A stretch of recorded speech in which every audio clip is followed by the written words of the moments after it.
25 जून 1975 क्यों कहा जाता है इसे इंडियन पॉलिटिक्स का ब्लैक डे? क्योंकि इसी दिन इंदिरा गांधी ने इमरजेंसी डिक्लेयर करी थी, जो बहुत कंट्रोवर्शियल थी। इमरजेंसी क्या थी और इसके क्या इंपैक्ट्स थे, इस वीडियो में जानेंगे। उससे पहले इमरजेंसी का बैकग्राउंड जानते हैं। 1971 से 75 के बीच में देश के लोगों को बहुत सारी प्रॉब्लम्स झेलने को मिल रही थी, जिसमें अनएम्प्लॉयमेंट, इन्फ्लेशन, पॉवर्टी और फूड शॉर्टेज जैसी प्रॉब्लम्स शामिल थी।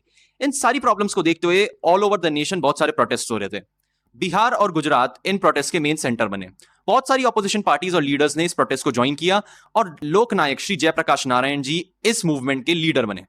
इस मूवमेंट ने इंदिरा गांधी और कांग्रेस पार्टी के ऊपर बहुत सारा प्रेशर क्रिएट कर दिया था, लेकिन प्रॉब्लम्स यहां पे खत्म नहीं हुई थी। 12 जून 1975 को इलाहाबाद हाई कोर्ट ने एक ऐसा जजमेंट पास किया था जिससे इंदिरा गांधी के होश उड़ गए। उस जजमेंट के अकॉर्डिंग इंदिरा गांधी के लोकसभा इलेक्शंस को इनवैलिड डिक्लेयर कर दिया गया था। ये एक पिटीशन फाइल की गई थी राजनारायण के थ्रू, जो रायबरेली सीट से इंदिरा गांधी के ओपोनेंट थे। इंदिरा गांधी के ऊपर एलिगेशंस थे कि उन्होंने गवर्नमेंट सर्वेंट्स को यूज किया था इलेक्शन कैंपेनिंग में, और इस जजमेंट के थ्रू अब वो एमपी नहीं रहने वाली थी पार्लियामेंट की।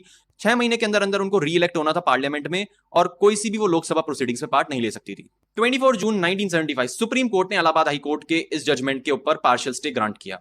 इसके बाद 25 जून 1975 को एक बड़ा डेमोन्स्ट्रेशन और एक बड़ा प्रोटेस्ट निकाला गया रामलीला मैदान दिल्ली में। इसको बहुत बड़े ऑपोजिशन लीडर्स ने ज्वाइन किया जेपी नारायण की लीडरशिप के अंडर। इस प्रोटेस्ट की डिमांड थी इंदिरा गांधी की रेजिग्नेशन।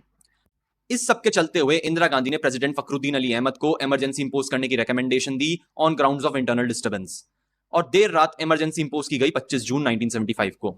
कैबिनेट मिनिस्टर्स को भी इस बारे में नहीं पता था, उनको सुबह 6 बजे पता चला।